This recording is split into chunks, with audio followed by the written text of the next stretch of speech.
My father was, he is on the left here, my father was officer of the General Staff of the Soviet Army. He was inspector of land forces, Soviet troops stationed in countries like Mongolia, Cuba, East European countries. This is the picture taken at the entrance of my Institute of Oriental Languages. It's a part of Moscow State University. As every Soviet student, I was, quote-unquote, volunteering for harvesting grain in Kazakhstan. By the end of my training in school, I was recruited by the KGB. This picture was taken on that day, and you can see again how happy it feels to be recruited by the KGB. Pay special attention to number of bottles on the table. One of my functions was to keep foreign guests permanently intoxicated the moment they land at Moscow airport.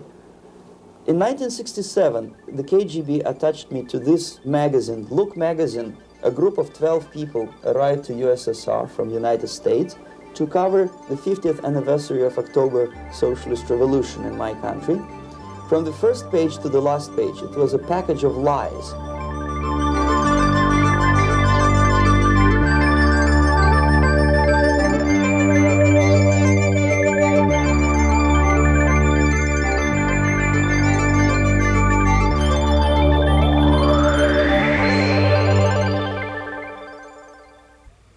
Our conversation is with Mr. Yuri Alexandrovich Bezmenov.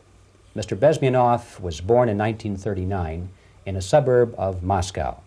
He was the son of a high-ranking Soviet Army officer. He was educated in the elite schools inside the Soviet Union and became an expert in Indian culture and Indian languages. He had an outstanding career with Novosti, which was the, and still is, I should say, the press arm or the press agency of the Soviet Union. It turns out that this is also a front for the KGB. One of his interesting assignments was to brainwash foreign diplomats when they visited Moscow. And he'll tell us a little bit about how they did this and how they planted information which eventually wound up in the press of the free world. He escaped to the West in 1970 after becoming totally disgusted with the Soviet system, and he did this at great risk to his life. He certainly is one of the world's outstanding experts on the subject of Soviet propaganda and disinformation and active measures. Mr. Bezmenov, I'd like to begin by having you tell us a little bit about some of your childhood memories. Well, the most vivid memory of my childhood was Second World War, or to be more precise, the end of the Second World War, when all of a sudden United States, from a friendly nation, which helped us to defeat Nazism, turned overnight into a deadly enemy. And it was very shocking because all newspapers were trying to present an image of belligerent, aggressive American imperialism. Most of the things that we were taught is that United States is aggressive power, which is just about to invade our beautiful, free, socialist country, that American CIA is dropping Colorado beetles on our beautiful potato fields to eliminate our crops, and each schoolboy had a picture of Colorado bug on the back page of his notebook, and we were instructed to go into collective fields to search for those little Colorado bugs. Of course, we couldn't find any, neither we could find many potatoes, and that was explained again by the encroachments of the decadent imperialist power. The anti-American paranoia, hysteria in the Soviet propaganda was to such of such a higher degree that many less skeptical people or less stubborn would really believe that United States is just about to invade our beautiful motherland, and some secretly hope that it will come true. That's interesting. Yes. Well, getting back to life inside the Soviet Union or inside communist countries in general, in this country, at the university level primarily, we read and hear that the Soviet system is different from ours, but not that different, and that there is a convergence developing between all of the systems of the world, and that really it doesn't make an awful lot of difference what system you live under because you have corruption and dishonesty and tyranny and all that sort of thing. From your personal experience, what is the difference between life under communism and life in the United States? Well, life is obviously very much different for simple reason that the Soviet Union is a state capitalist economically. It's a state capitalism where an individual has absolutely no rights, no value. His life is nothing. It's just like an insect. He is disposable. Whereby in the United States, even the worst criminal is treated as a human being. He has a fair trial, and some of them capitalize on their crimes. They publish their memoirs in their prisons and get handsomely paid by your crazy publishers. The differences, of course, in the daily life are very various, depending on whom we are talking about. In my own private life, I never suffered from communism simply because I was brought up in a family of high-ranking military officer. Most of the doors were open for me. Most of my expenses were paid by the government, and I never had any troubles with the authorities or with the police. So, in other words, I would say I enjoyed, or I had good reasons to enjoy, all the advantages of so-called socialist system. Mm-hmm. My main motivations to defect had nothing to do with affluence. It was mainly moral indignation, moral protest, rebellion against the inhuman methods of the Soviet system. Well, specifically, what did you object to? I objected, first of all, against oppression of my own dissidents and intellectuals. And that was the most disgusting thing that I witnessed as a young man, young student, who was brought up a very troublesome period in our history, from Stalin to Khrushchev, from total tyranny and oppression to some kind of liberalization. Second, when I started working for the Soviet embassy in India, to my horror, I discovered that we are millions times more oppressive than any colonial or imperialist power in the history of mankind. That my country brings to India not freedom, progress, and friendship between the nations, but racism, exploitation, and slavery, and of course economical inefficiency to this country. Since I fell in love with India, I developed something which by KGB standards is extremely dangerous thing. It's called split loyalty, when an agent likes a country of assignment more than his own country. I literally fell in love with this beautiful country, a country of great contrasts, but also great humility, great tolerance, and philosophical and intellectual freedoms. My ancestors used to live in caves and eat raw meat when India was a highly civilized nation 6,000 years ago. So obviously the choice was not to the advantage of my own nation. I decided to defect and to entirely dissociate myself from that brutal regime. Mr. Bezmenov, we've read a lot about the concentration camps and the slave labor camps under the Stalin regime. Now the general impression in America is that those things are part of the past. Are they still going on today, or what is the status? Yes. There is no qualitative change in the Soviet concentration camp system. There are changes in numbers of prisoners. Again, this is unreliable Soviet statistics. We don't know how many political prisoners are there in the Soviet concentration camps. But we sure know from various sources that at each particular time there are close to 25 to 30 million of Soviet citizens who are virtually kept as slaves in forced labor camp system. The size of population of a country like Canada is serving terms as prisoners.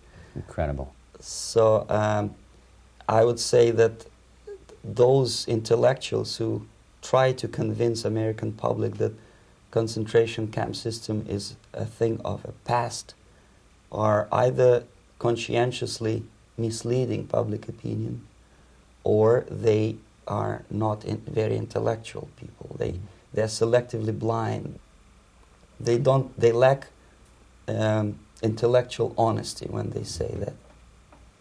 Well, we've spoken about the intellectuals in this country and also the intellectuals in the Soviet Union. What about down at the broad mass level? Do the people in general, the working people, the workers in general in the Soviet Union, do they support the system? Do they tolerate it? What is their attitude? Well, average Soviet citizen, if there is such an animal, of course, does not like the system because it hurts, it kills.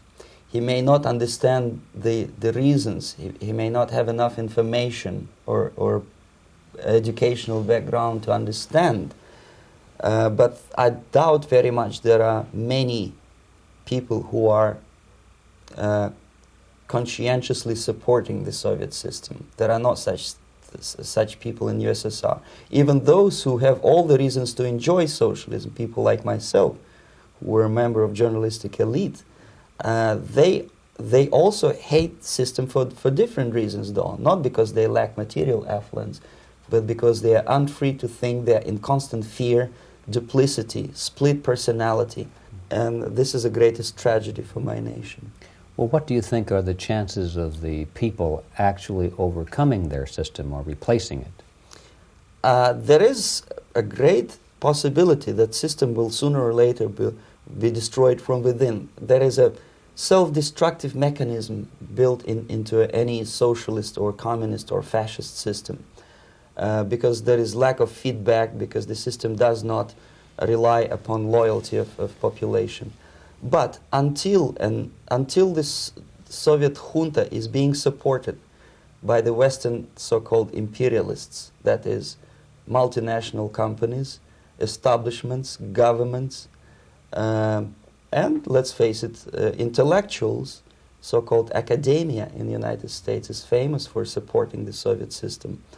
As long as the Soviet junta will keep on receiving credits, money, technology, grain deals, and political recognition from all these traitors of democracy or freedom, there is no hope, there is not much hope for changes in my country, and the system will not collapse by itself simply because it's being nourished by so-called American imperialism. This is the greatest paradox in history of mankind, when capitalist world supports and actively nourishes its own destructor.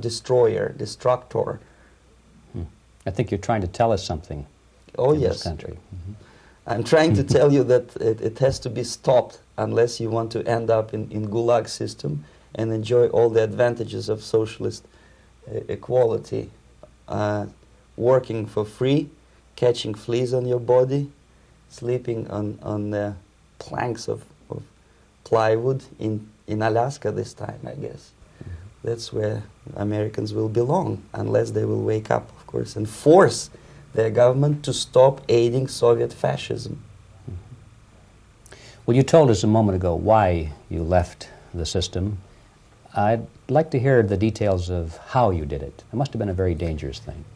It was not so dangerous, it was crazy. First of all, because defecting in India is virtually impossible, thanks to very strong pressure from the Soviet government. Excuse me, you were in India. On assignment at that time? Yes, I was working for the Soviet embassy in New Delhi as a press officer. Mm-hmm. And defecting for a Soviet diplomat is next to impossible. It's a suicide, as I said, because a great friend Indira Gandhi pushed a law through parliament which says, and I quote, "No defector from any country has a right of political asylum in any embassy on the territory of Indian Republic," which is a masterpiece of hypocrisy. No other defector but a Soviet one needs a political asylum. So knowing that perfectly well, I planned a craziest possible way to defect. I studied counterculture in India. There were thousands of young American boys and girls with no shoes, long hair, smoking hash and marijuana, studying sometimes Indian philosophy, sometimes simply pretending that they study. And they greatly annoyed Indian police, and they were laughing stock of Indians because obviously they were good-for-nothing students. I studied carefully where they congregate, what routes they travel, what language they speak, what do they smoke. And one day I simply joined a group of hippies to avoid detection of Indian police. I was dressed as a typical hippie with blue jeans, long camise shirts with all kind of nice decorations like beads, long hairs, I bought a wig because for several weeks I had to turn myself from a conservative Soviet diplomat into a very progressive American hippie. And that was the only way that I could avoid detection. It was very interesting experience, but it was necessary because from my own knowledge as a member of Soviet embassy staff, I knew that there were many cases when Soviet defectors were betrayed by Indian police, and also some Western embassies played a very dirty role in betraying the Soviet defectors. According to our information, they were some, I wouldn't call them double agents, but simply amoral people working for this for the United States embassy, and confiding in people like this would be a suicide. So I had to be extremely careful. I could not trust anyone, and that was the reason for such a crazy way to defect. Well, had you been caught in the act of trying to get out, what would have happened to you? Oh, most likely I would end up in concentration camp, or, depending on the situation and on the whim of some bureaucrat in KGB, maybe even executed. This is normal practice, quietly, of course, not publicly. But that would be the end of my defection, of course. Well, when did you finally make it to the United States? In 1970, after about 6 months of debriefing in Athens by the CIA, and I presume FBI too, they let me go first to Germany, then to Canada. That was my decision. I had to change my identity to protect my family and my friends in USSR. And also I was a little bit paranoid, knowing that both Soviet KGB and probably some double agents within the American system may be after me. So I wanted to settle down as far away as possible.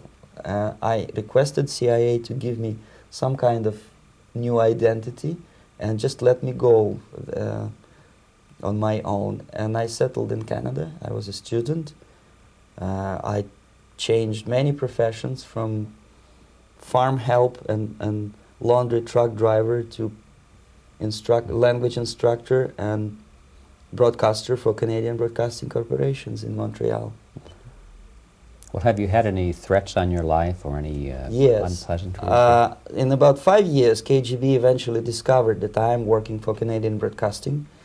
I made a very big mistake. I started working for overseas service of CBC, which is similar to Voice of America, in Russian language. And of course, monitoring service in USSR picked up every new voice. Every new announcer they would make it a point to discover who he is. And in 5 years, sure enough, slowly but surely, they discovered that I am not Thomas Schumann, that I am Yuri Alexandrovich Bezmenov, and that I am working for Canadian Broadcasting, and undermining beautiful détente between Canada and USSR. And the Soviet ambassador Alexander Yakovlev made it his personal effort to discredit me. He complained to Pierre Trudeau, who is known to be a little bit soft on socialism. And the management of CBC behaved in a very strange, cowardly way, unbecoming to representatives of an independent country like Canada. They listened to every suggestion that Soviet ambassador gave, and they started shameful investigation, analyzing content of my broadcasts to USSR. And sure enough, they discovered that some of my statements were probably would be offending to the Soviet Politburo. So I had to leave my job. And of course, subtle intimidations. They would say something like, please cross the street carefully because, you know, traffic is very heavy in Quebec. And fortunately, I know about the psychology and the logic of activity of the KGB, and I never allowed myself to be intimidated. This is the worst thing. This is what they expect a person, a defector, to be intimidated. Once they spot that you are scared, they keep on developing that line, And then eventually you either have to give up entirely and work for them, or they neutralize you. They would definitely stop all kind of political activity, which they failed to do in my case, because I was stubbornly working for the Canadian Broadcasting. And in response to their intimidations, I said that, look, this is a free country, and I am as free as you are. And I also can drive very fast. And gun control is not yet established in Canada, so I had a couple of good shotguns in my basement. So welcome to visit me someday with your Kalashnikov's machine guns. So obviously it didn't work. Intimidation didn't work. So they tried different approach, as I described. They approached on the highest level, on the level of Canadian bureaucracy. And on that level they were successful. On that level they were successful. On individual level they failed flat. Mr. Bezmenov has brought a series of slides with him that he has taken from the Soviet Union, and I think this is a good time to take a look at the slides. Yes. Now, the viewers will be able to see these slides as we talk about them. Yes, this is a collection of slides which are, some of them are snapshots from my family album, some of them are documents which I smuggled from the Soviet embassy, and some are reproductions from local mass media. I usually show them to establish my credibility as a defector. This is a picture of my native town, Mytishi, about 20 miles north from Moscow. Characteristically, there is a statue of Comrade Lenin in the central square. This is myself at the age of 7, again, characteristically, under the statue of Comrade Stalin, extending his friendly hand to peoples of the world. At that age, of course, I was still idealistically minded young communist, and I still believe that sooner or later things will go for better. But I realized that the system stinks, that something is fishy, and that ideology is fake, and the propaganda about advanced Soviet agriculture simply didn't meet the criteria of reality. If they talk about abundance of food and there is none in the stores, there must be something wrong. My father was, he is on the left here, my father was officer of the General Staff of the Soviet Army. He was inspector of land forces, Soviet troops stationed in countries like Mongolia, Cuba, East European countries. Were he alive today, most likely he would be inspecting Soviet troops in Nicaragua, Angola, and many other parts of the world. Fortunately, he died and he didn't see the disgrace, because deep inside he was a Russian patriot. He didn't like the idea of expanding Soviet military might, especially in the areas where we were not welcomed at all. Unlike many other military officers, he was reporting directly to the Minister of Defense, bypassing KGB and diplomatic service. In other words, he was a trusted military professional. And my impression that this type of people are much less hawkish and adventuristic than party bureaucrats in Kremlin. When American mass media describes Soviet military as potentially dangerous counterpart for Pentagon, I simply laugh, because I know better. I know that the most dangerous part of the Soviet power structures are not military at all. Most likely, if they come to power in my country, they'll be more sensible negotiators for nuclear disarmament and withdrawal of the Soviet troops from many parts of the world. But if someone from the party structure or the KGB structure were to give the orders for a military intervention, they have to obey, they would follow, because they are professional military. But they, you see, the triangle of power and hate in USSR is the party at the top, the party elite, the oligarchy of the party, then the military and the KGB at the bottom. They hate each other, and the most hated triangle, the most hated corner of the triangle is the Communist Party bureaucrats. They are the most adventuristic, senile megalomaniacs. They can start war, I wouldn't be surprised. Not the military. They know what war is. Yes. At least my father did. This is the picture taken at the entrance of my Institute of Oriental Languages. It's a part of Moscow State University. I graduated in 1963. And Now, excuse me, which one were you on? I am on the right. You're on the right. And on the left is my my schoolmate Vadim Smirnov, who later was a apparatchik in the Central Committee of the Soviet Union Communist Party. What is an apparatchik? It's a functionary, something like civil service in British Empire.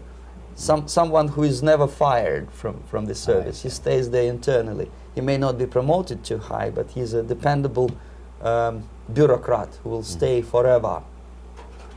I studied not only languages, but also history, literature, even music. I'm on this picture. I'm trying to learn how to play Indian musical instrument. I even tried to look like an Indian when I was second-year student. Not bad, really. Yes, actually, it was strongly encouraged by the instructors in my school, because the graduates of my school were later on employed as diplomats, foreign journalists, or spies. As every Soviet student, I was quote-unquote volunteering for harvesting grain in Kazakhstan. This is a biggest agricultural blunder of the Soviet government.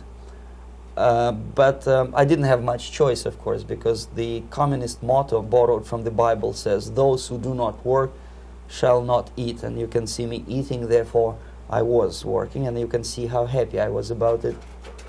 I went through a very extensive physical and military training, including the military games in areas, suburban areas of Moscow. And here, for example, we are on a tour in Arkhangelsk area. And by the end of my training in school, I was recruited by the KGB. This picture was taken on that day, and you can see again how happy it feels to be recruited by the KGB.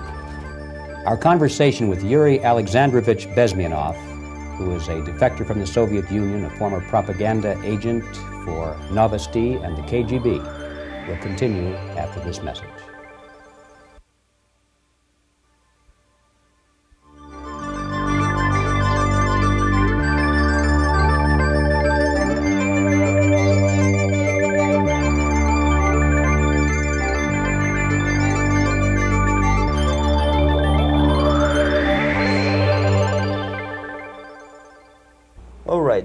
As every student in USSR, I went through very extensive physical and military training and civil defense training too. Unlike in the United States, where civil defense is virtually non-existent, zero. In USSR, every student, whatever his major subject, has to go through very extensive 4-year military and civil defense training. You can see me here with a group of students during one of the war games near Moscow. The main idea, of course, is to prepare a huge reserve army of the USSR. Each student has to graduate as a junior lieutenant. In my case, it was administrative and military intelligence service. My first assignment was to India as a translator with the Soviet Economical Aid Group, building refinery complexes in Bihar state and Gujarat state. At that time, I was still naively, idealistically believing that what I was doing contributes to the understanding and cooperation between the nations. It took me quite a number of years to realize that what we were bringing to India was a new type of colonialism, 1,000 times more oppressive and exploitative than any colonialism or imperialism in history of mankind. But at that time, I was still hoping that, well, maybe it's not that bad, could be worse, and things may go for better.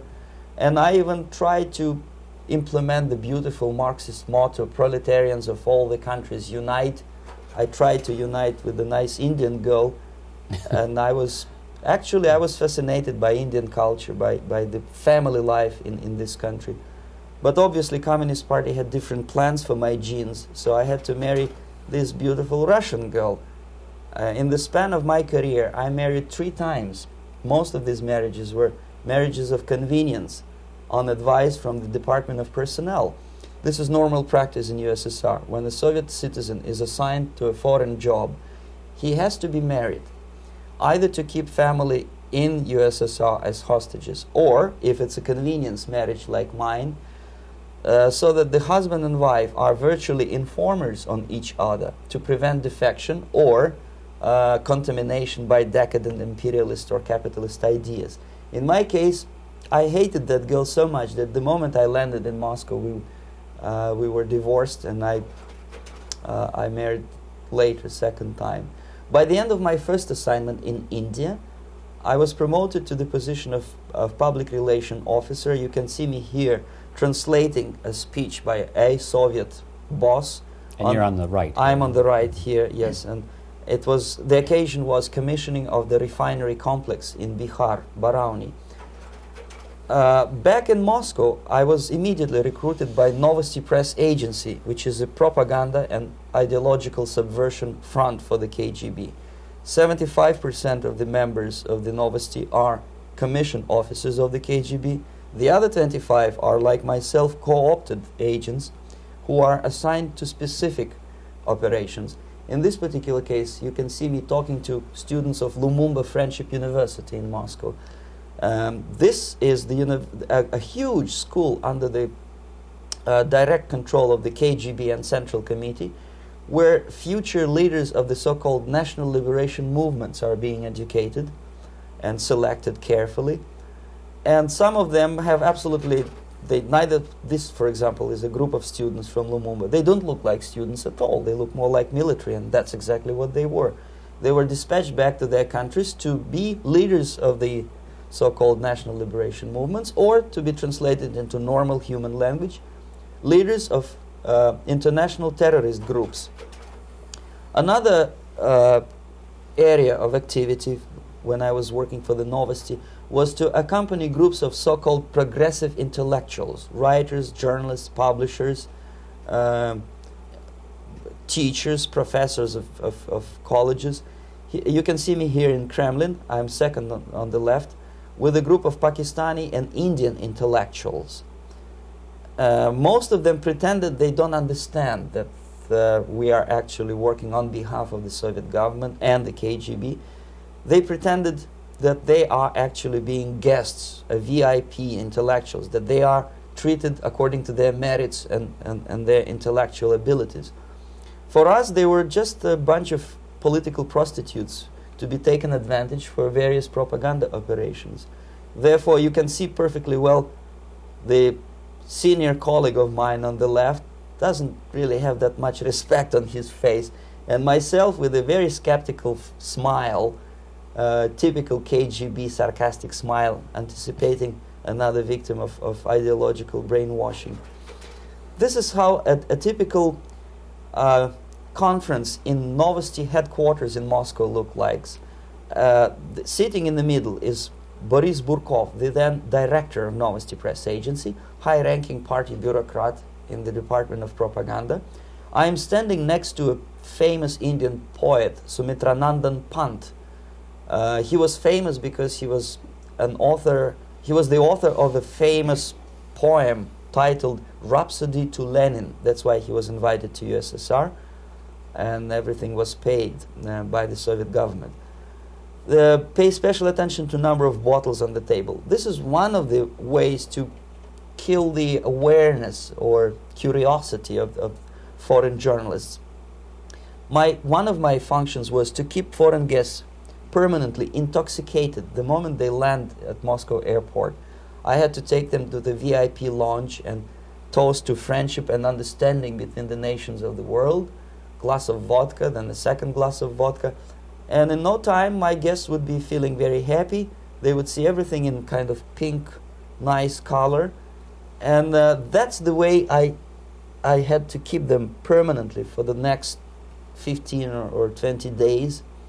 At a certain point in time, I had to withdraw alcohol from them so that some of them who are the most recruitable would feel a little bit shaky, guilty, trying to remember what they were talking last night. That's the time to approach them with all kind of nonsense, such as joint communique or statement for Soviet propaganda. That's the time they are the most flexible. And of course, what they didn't understand, they didn't realize or pretended not to realize, that myself, who was drinking together with them, was not drinking at all. I had ways to get rid of alcohol through various techniques, including special pills which were given to me by my colleagues. But they were taking it seriously. In other words, they would consume quite large volumes of alcohol and feel quite uneasy next morning. In 1967, the KGB attached me to this magazine, Look magazine. A group of 12 people arrived to USSR from United States to cover the 50th anniversary of October Socialist Revolution in my country. From the first page to the last page, it was a package of lies, propaganda cliché, which were presented to American readers as opinions and deductions of American journalists. Nothing could be far from truth. These were not opinions. They were not opinions at all. They were the clichés which the Soviet propaganda wants American public to think that they think. If it does make any sense at all. It sure does, because from the viewpoint of the Soviet propaganda, although there are some subtle criticism of the Soviet system, the basic message is that Russia today is a nice, functioning, efficient system supported by majority of population. That's the biggest lie.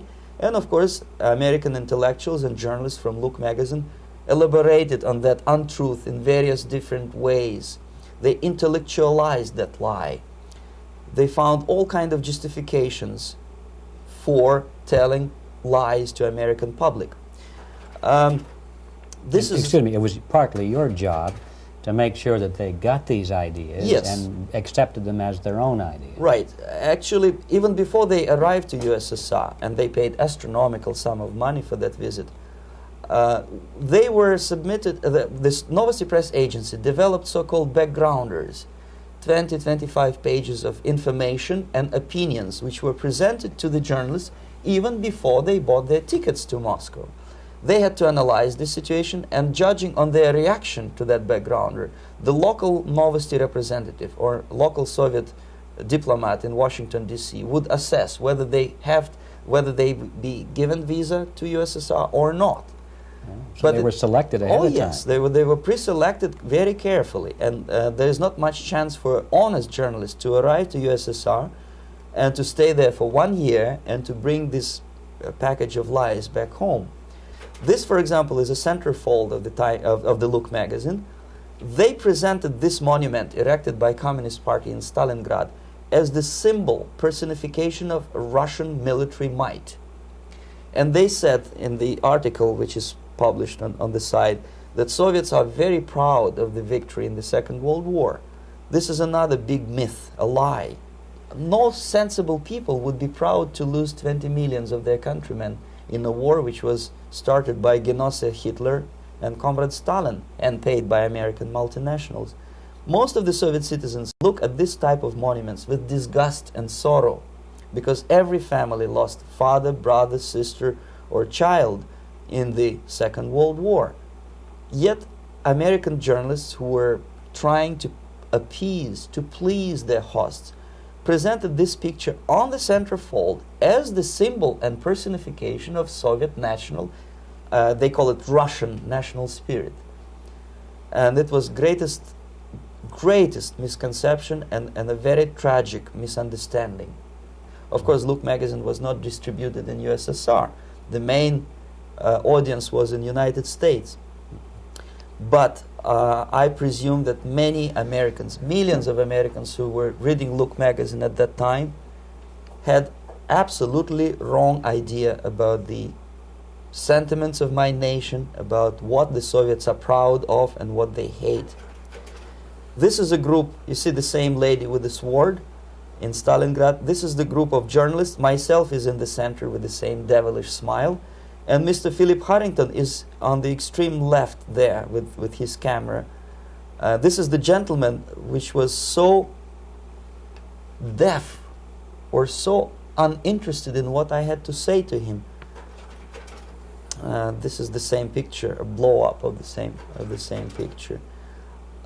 Many guests from various countries, in this particular case from Asia and Africa, were taken by me as a Novosti Press Agency employee for a tour across Siberia, for example. We would show them typical kindergarten, you see, nothing special by American standards, just nice children sitting, eating their breakfast or lunch. What they could not understand, or they pretended not to understand, that this is an exemplary kindergarten. This is not the kindergarten for average person or average family in USSR. And we maintain that illusion in their minds. You can see myself under the red spot in the middle there, with the same business-like expression. I'm doing my job. That's what I'm assigned to do, and that's what I was paid to do. But deep inside, I still hope that at least some of these useful idiots would understand that what they are looking at has nothing to do with the level of affluence in my nation. This is a better picture which reflects the true spirit of the Soviet childhood. This picture was printed in a Canadian government publication by mistake.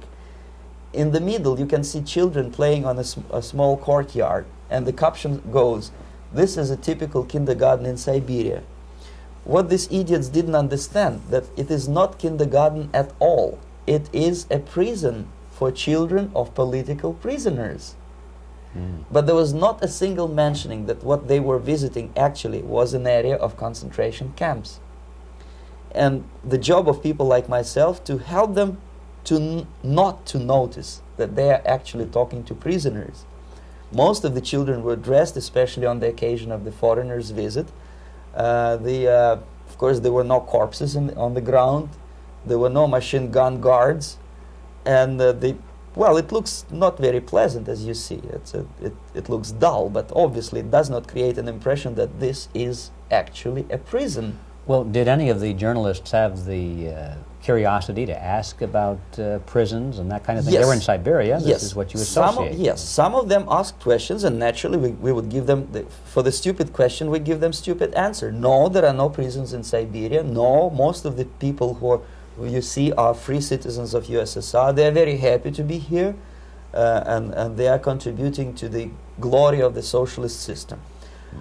Some of them pretended that they believe what I was telling them, and most of them, we may discuss it later, what are the motivations of these people? Why would they stubbornly bring lies to their own population through their own mass media? I have various answers to this. There is not a single explanation. It's a complex of explanations. It's fear, pure biological fear. They understand that they are on the territory of an enemy state, a police state. And just to save their rotten skins and their miserable jobs, their affluence back home, they would prefer to tell a lie than to ask truthful questions and report truthful information. Second, most of these schmucks were afraid to lose their jobs, because obviously if you tell truth about my country, you will not last long as a correspondent of New York Times or Los Angeles Times. They will fire you. What kind of correspondent are you? You obviously cannot find common language with Russians if they kick you out in 24 hours. So just by trying to be conformist to their own editorial bosses, they tried not to offend the sentiments of the Soviet administrators and people like myself. Deep inside, I hope they would insult my or offend my sentiments. Obviously, they preferred not to. Another reason, I refuse to believe it, but obviously, there is another reason. Obviously, it's a greed. These people earn a lot of money. When they come back to USA, they claim that they are experts on my country. They write books which sells in million copies, titled like Russians, The Truth About Russia. Most of it is lie about Russia. Yet they claim to be Sovietologists. They play back myth about my country, the propaganda cliches. Yet they stubbornly resist the word of truth.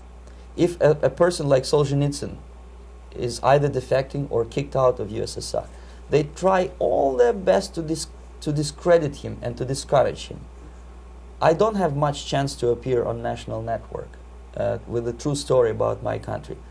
But a useful idiot like Hendrik Smith or Robert Kaiser, they are big heroes. They come back from USSR. They say, oh, we were talking to dissidents in Russia. Big deal.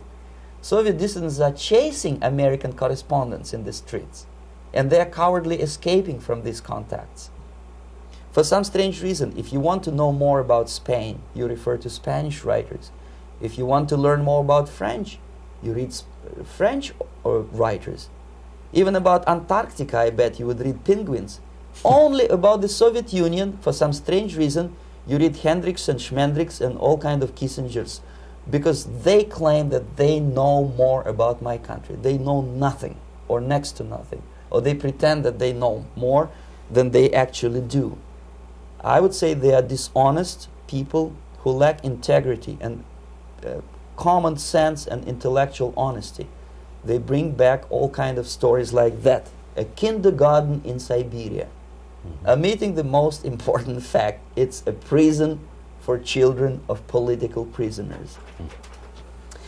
Another greatest example of monumental idiocy of American politicians. Edward Kennedy was in Moscow, and he thought that he is a popular, charismatic American politician who is easygoing, who can smile, dance at the wedding in Russian Palace of Marriages. What he did not understand, or maybe he pretended not to understand, that actually he was being taken for a ride. This is a staged wedding especially to impress foreign media or useful idiots like Ed Kennedy. Most of the guests there, they had security clearance, and they were instructed what to say to foreigners. This is exactly what I was doing. You can see me in the same damn wedding palace in Moscow where Ed Kennedy was dancing here. You see, smiling. He thinks he's very smart. From the viewpoint of Russian citizens who observe this idiocy, he's narrow-minded, egocentrical idiot who tries to earn his own popularity through participation in propaganda farces like this. Here you can see myself. On the right, again, exemplary Soviet bride. On the left, 3 journalists from various countries, Asia, Africa, and Latin America. Obviously, they enjoying the situation. They will go back home and write the reports. We were present on a regular Soviet wedding. They were not present on a regular Soviet wedding. They were present, they were parts of a farce, of a circus performance. Another thing which I had to sometimes risking my life to explain to foreigners. Time magazine, for example, is very critical of South African racist regime. The whole article was dedicated to the shameful internal passport system where blacks are not allowing to live with whites. For some strange reason, for the last 14 years since my defection, nobody wanted to pay attention to my passport. This is my passport. It also shows my nationality, and it has a police rubber stamp, which is called propiska in Russian language, which assigns me to a certain area of residence. I cannot leave that area, same way as this black man cannot leave the area in South Africa. Yet we call South African government racist regime. Not a single Jane Schmonda or Fonda is brave enough, courageous enough to come to media and say, look, this is what happens in USSR. I send a copy of my passport to many American liberals and civil rights defenders and all the other useful idiots. They never bothered to answer me back. This shows what kind of integrity, what kind of honesty these people are. They are a bunch of hypocrites because they don't want to recognize a good example of racism in my country. This is the first stage of befriending a professor. You can see myself on the left with the same James Bond smile. On the right is my KGB supervisor, Comrade Leonid Mitrokhin, and in the middle a professor of political science in Delhi University. The next stage would be to invite him to a gathering of Indo-Soviet Friendship Society. There he is sitting next to his wife before he is being sent to USSR for a free trip. Everything is paid by the Soviet government. He was made to believe that he is invited to USSR because he is a talented, sober-thinking intellectual. Absolutely false. He is invited because he is a useful idiot, because he would agree and subscribe to most of the Soviet propaganda cliché.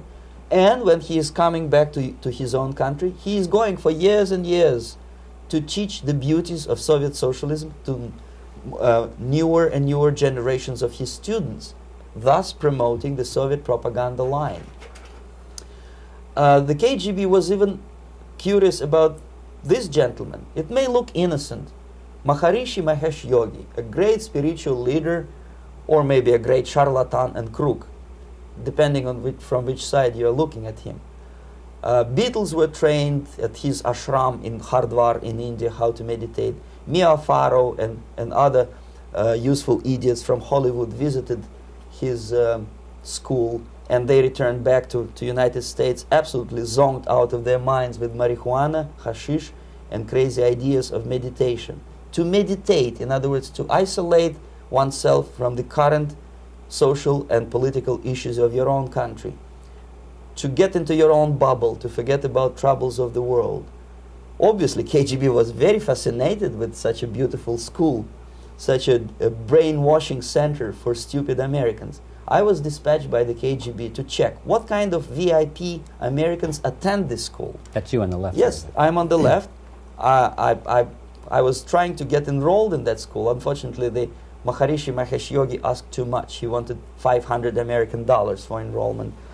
But my function was not actually to get enrolled in the school. My function was to discover what kind of people from United States attend this school. And we discovered that, yes, there are some influential members of family, public opinion makers of United States, who come back with the crazy stories about Indian philosophy. Indians themselves look upon them as idiots, useful idiots.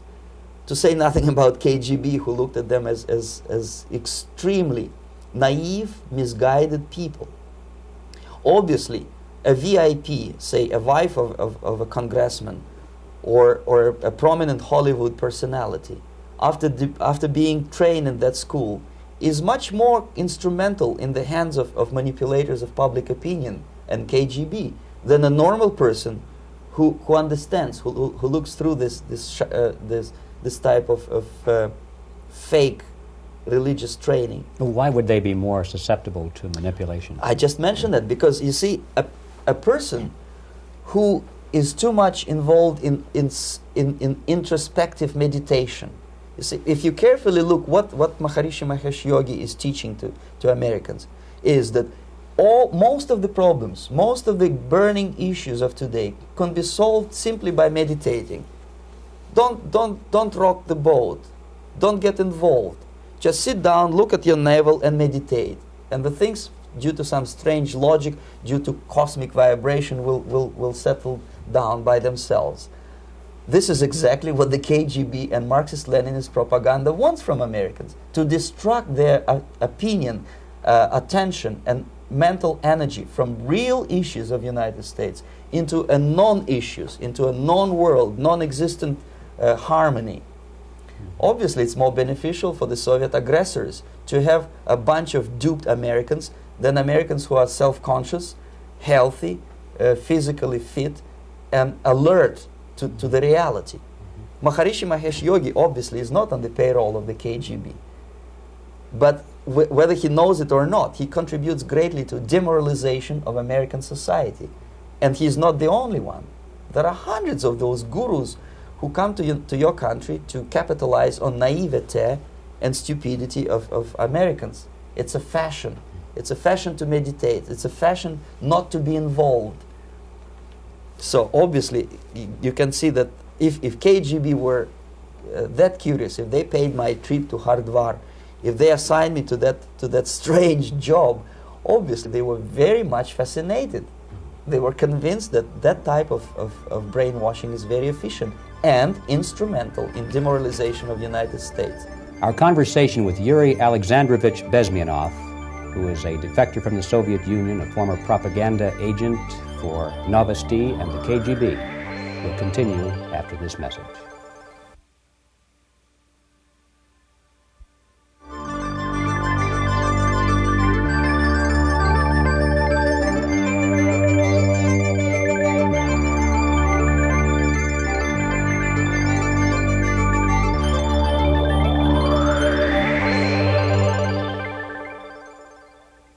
This picture shows the part of the building of USSR embassy, and my supervisors. On the left is Comrade Mehdi, an Indian communist, and on the right, Comrade Mitrokhin, my supervisors in the secret department of research and counter-propaganda. It has nothing to do with either research or counter-propaganda. Most of the activity of that department was to compile huge volume of information on individuals who were instrumental in creating public opinion. Publishers, editors, journalists, actors, educationalists, professors of political science, members of parliament, representatives of business circles. Most of these people were divided roughly in two groups. Those who would toe the Soviet foreign policy, they would be promoted to the positions of power through media and public opinion manipulation. Those who refused the Soviet influence in their own country would be character assassinated or executed physically come revolution. Same way as in the small town of Hue in South Vietnam, several thousands of Vietnamese were executed in one night when the city was captured by Viet Cong for only 2 days. And American CIA could never figure out how could possibly communists know each individual, where he lives, where to get him, and would be arrested in one night, basically in some 4 hours before dawn, put on a van, taken out of the city limits and shot.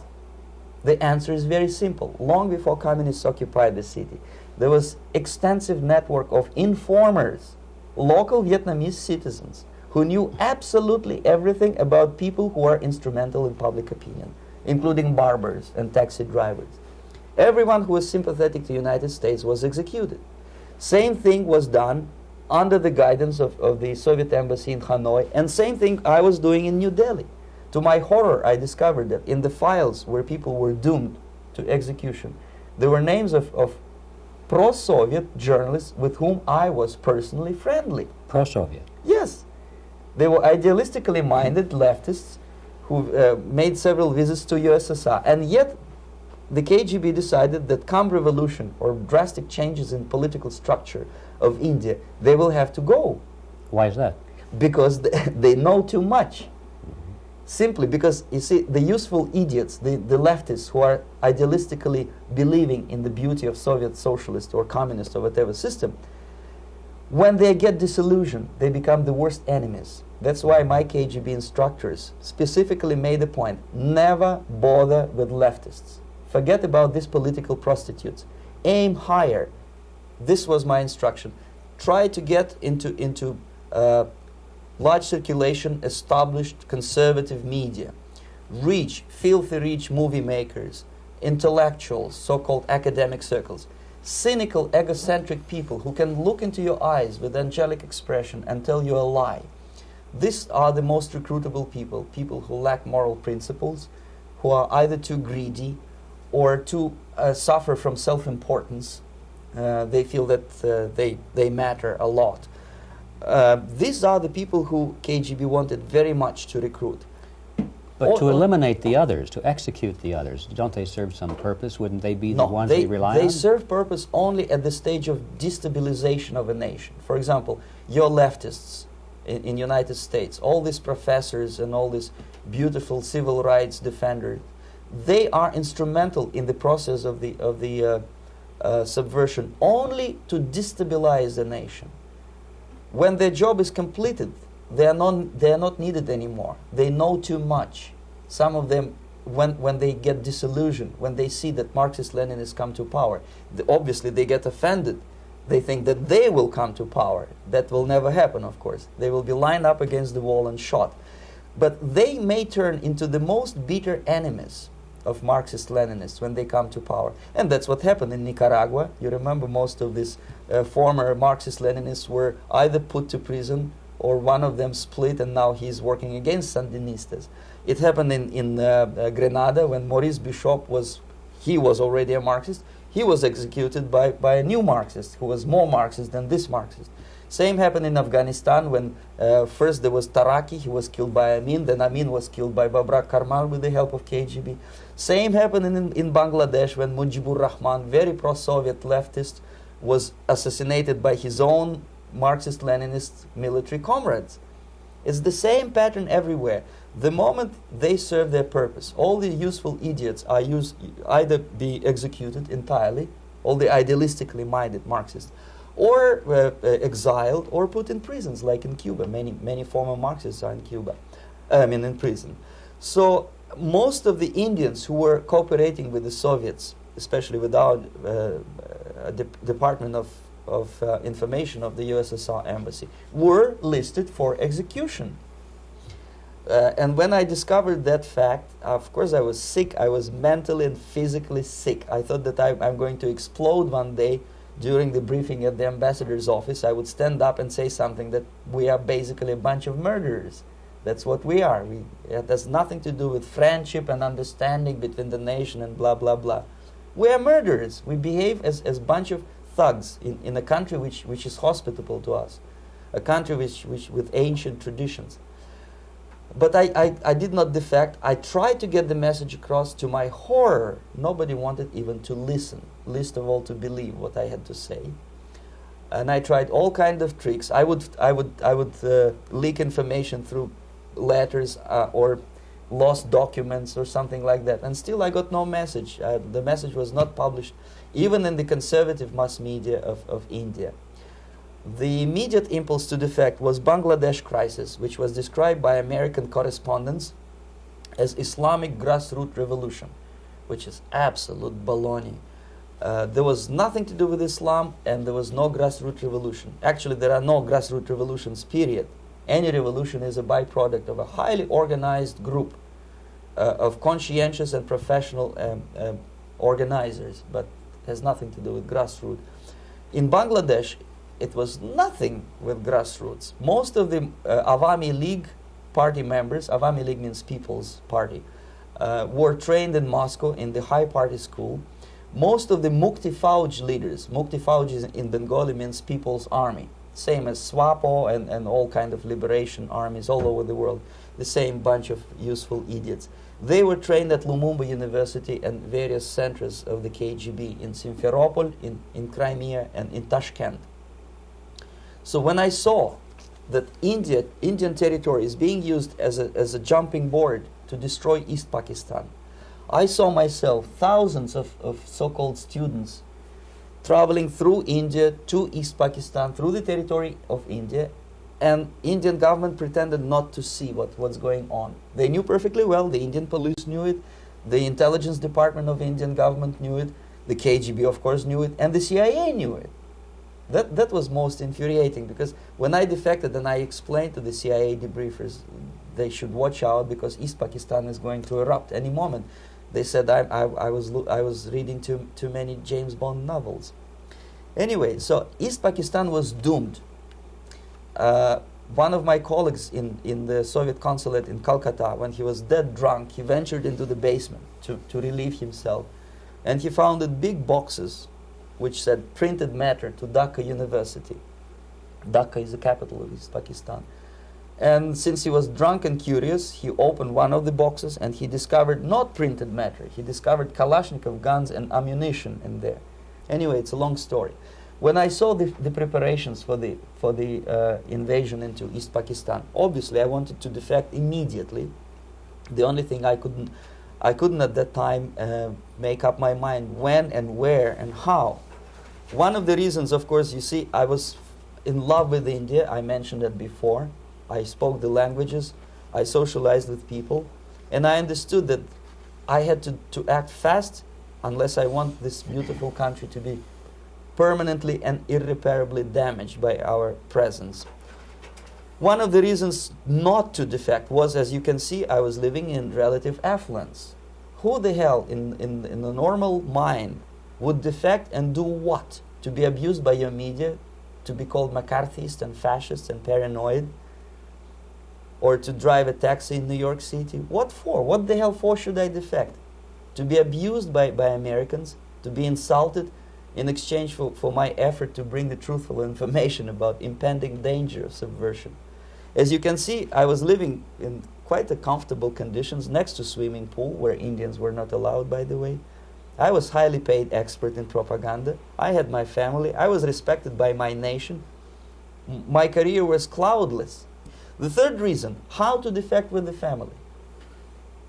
To defect with the baby and the wife would be virtual suicide, because according to law, that hypocritical law which I quoted before, the Indian police will have to hand me over back to the KGB, and that will be the end of my defection and probably my life. Again, I cannot smuggle my wife because she was not quite sure what I was doing. She was not that idealistically involved, and she was definitely not in the total picture of what I was doing for the KGB. She would be shocked if I put her in my van and drive her to the American embassy or elsewhere. That would be a greatest danger. So again, I had to defect in such a way that my defection would look as simple disappearance. And there were many cases like that when the Soviet agents simply disappeared, either killed in action or, thanks to their curiosity and their close contacts with radicals, some of them were killed by the Marxists, by the way. It happened in many African countries when the Soviet KGB were killed by Africans themselves. Not because they hated Marxism-Leninism, but because they were simply trigger-happy bunch of unruly characters. If you give them a machine gun, they will shoot. And some of the Soviets obviously were not careful enough to protect themselves, and they got into embarrassing situations when they were shot at the crossfire between factions of so-called liberation movements. Anyway, so I decided, as I said, to study the counterculture. I decided this probably would be the best way to disappear. I socialized with characters like this. On the left, you see, he's a barefoot American hippie.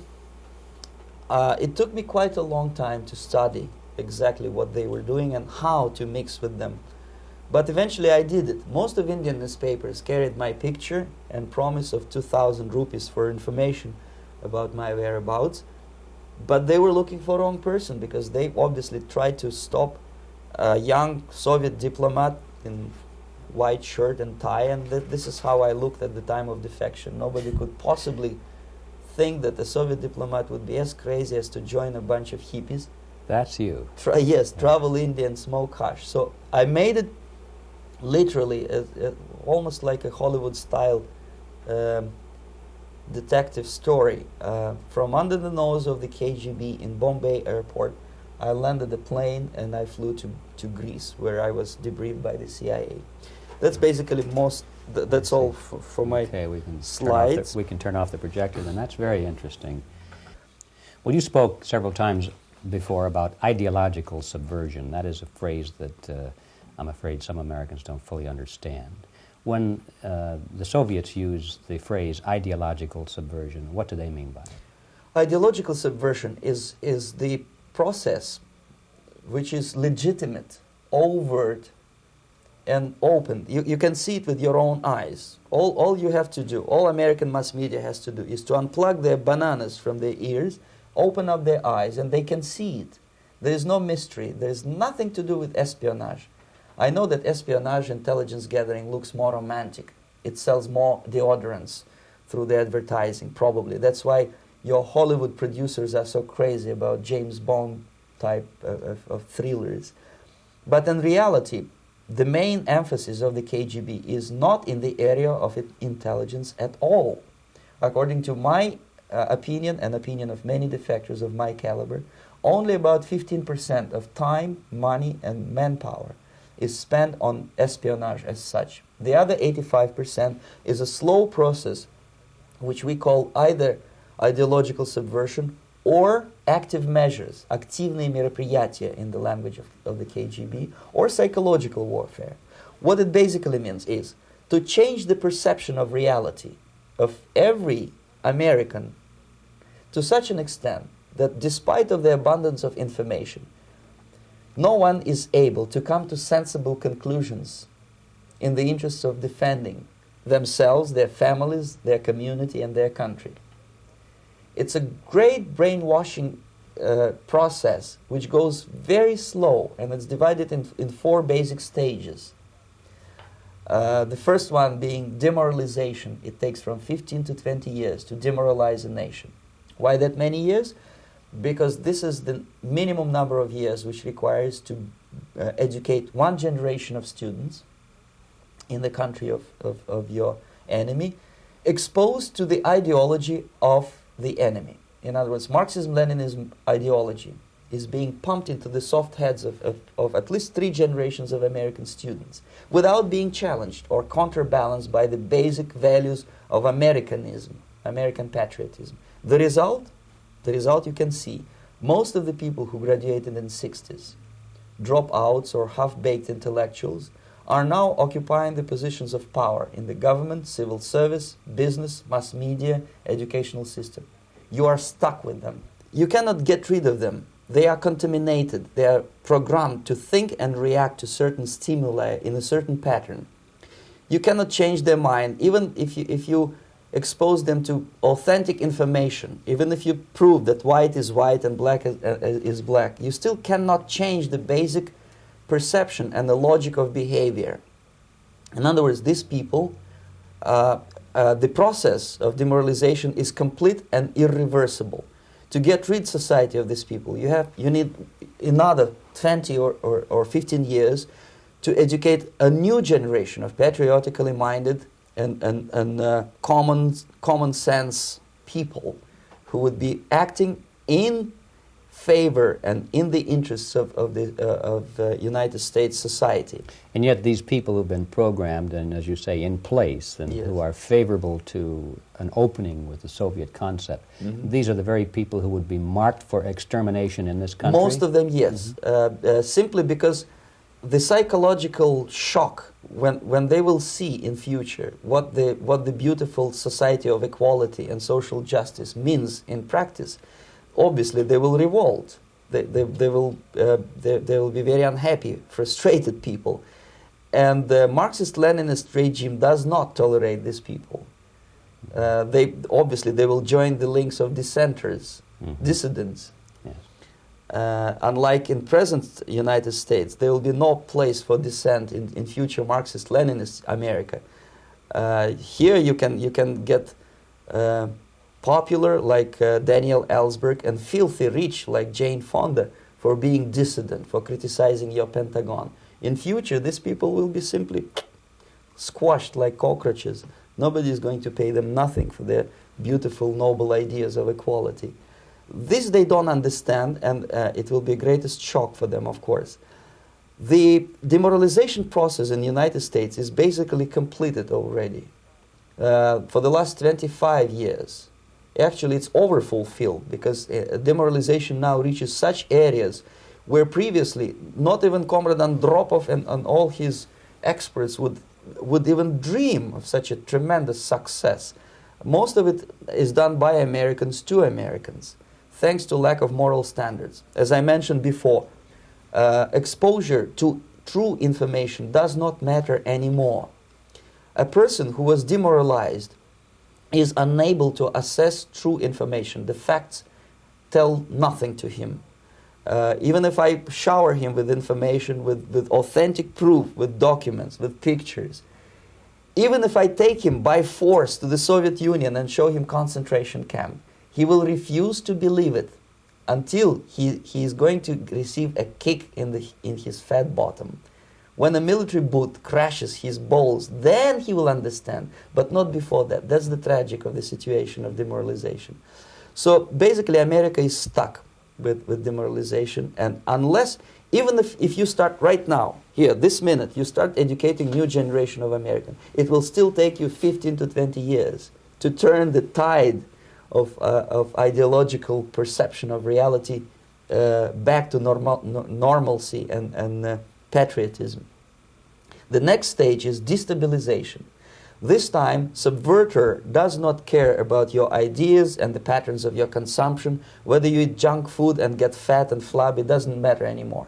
This time, and it takes only from 2 to 5 years to destabilize a nation, what matters is essentials: economy, foreign relations, defense systems.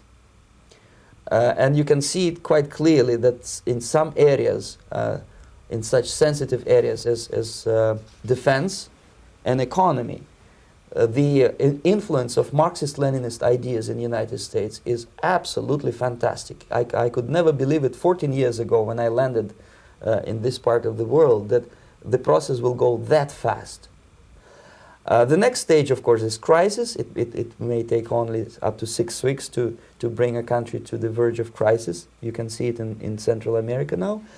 And after crisis, with a violent change of power, structure, and economy, you have so-called the period of normalization. It may last indefinitely. Normalization is a cynical expression borrowed from Soviet propaganda. When the Soviet tanks moved into Czechoslovakia in '68, Comrade Brezhnev said, "Now the situation in brotherly Czechoslovakia is normalized."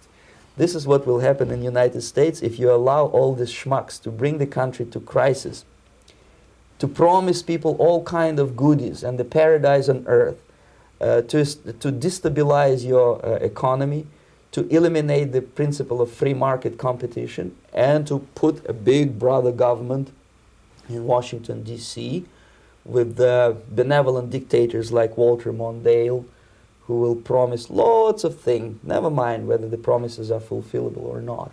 He will go to Moscow to kiss the bottoms of new generation of Soviet assassins, never mind. He will create false illusions that the situation is under control. Situation is not under control. Situation is disgustingly out of control.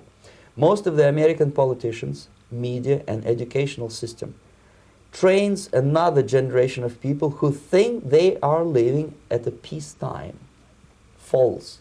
United States is in the state of war, undeclared total war against the basic principles and the foundations of this system.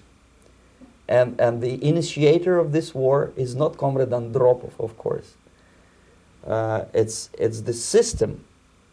However ridiculous it may sound, the world communist system or the world communist conspiracy, whether I scare some people or not, I don't give a hoot. If you are not scared by now, nothing can scare you. But you don't have to be paranoid about it. What actually happens now, that unlike myself, you have literally several years to live on unless the United States wake up. The time bomb is ticking. With every second, the disaster is coming closer and closer. Unlike myself, you will have nowhere to defect to, unless you want to live in Antarctica with penguins. This is it. This is the last country of freedom and possibility. Okay, so what do we do? What is your recommendation to the American people? Well, the immediate thing that comes to my mind is, of course, there must be a very strong national effort to educate people in the spirit of real patriotism, number one. Number two, to explain them the real danger of socialist, communist, whatever, welfare state, big brother government. If people will fail to grasp the impending danger of that development, nothing ever can help United States. You may kiss goodbye to your freedom, including freedoms to homosexuals, to prison inmate. All this freedom will vanish, evaporate in 5 seconds, including your precious lives. The second thing, the moment at least part of United States population is convinced that the danger is real, they have to force their government. And I'm not talking about sending letters, signing petitions, and all this beautiful, noble activity. I'm talking about forcing United States government to stop aiding communism. Because there is no other problem more burning and urgent than to stop the Soviet military-industrial complex from destroying whatever is left of the free world. And it is very easy to do. No credits, no technology, no money, no political or diplomatic recognition, and of course no such idiocy as grain deals to USSR. The Soviet people, 270 millions of Soviets, will be eternally thankful to you if you stop aiding a bunch of murderers who sit now in Kremlin and whom President Reagan respectfully calls government. They do not govern anything, least of all such complexity as the Soviet economy. So basic, two very simple, maybe too simplistic answers or solutions, but nevertheless they are the only solutions. Educate yourself, understand what's going on around you. You are not living at the time of peace. You are in a state of war, and you have precious little time to save yourself. You don't have much time, especially if you are talking about young generation. There's not much time left for convulsions and sexual masturbation to the beautiful disco music. Very soon it will go, just overnight. If we are talking about capitalists or wealthy businessmen, I think they are selling the rope on which they will hang very soon. If they don't stop, if they cannot curb their unsettled desire for profit, and if they keep on trading with the monster of the Soviet communism, they are going to hang very soon. And they will pray to be killed, but unfortunately they will be sent to Alaska probably to manage industry of slaves. It's simplistic. I know it sounds unpleasant. I know Americans don't like to listen to things which are unpleasant. But I have defected not to tell you the stories about such idiocy as microfilm, James Bond type espionage. This is garbage. You don't need any espionage anymore. I have come to talk about survival. It's a question of survival of this system. You may ask me, what is it in for me? Survival, obviously, because as I said, I am now in your boat. If we sing together, we'll sing beautifully together. There is no other place on this planet to defect to.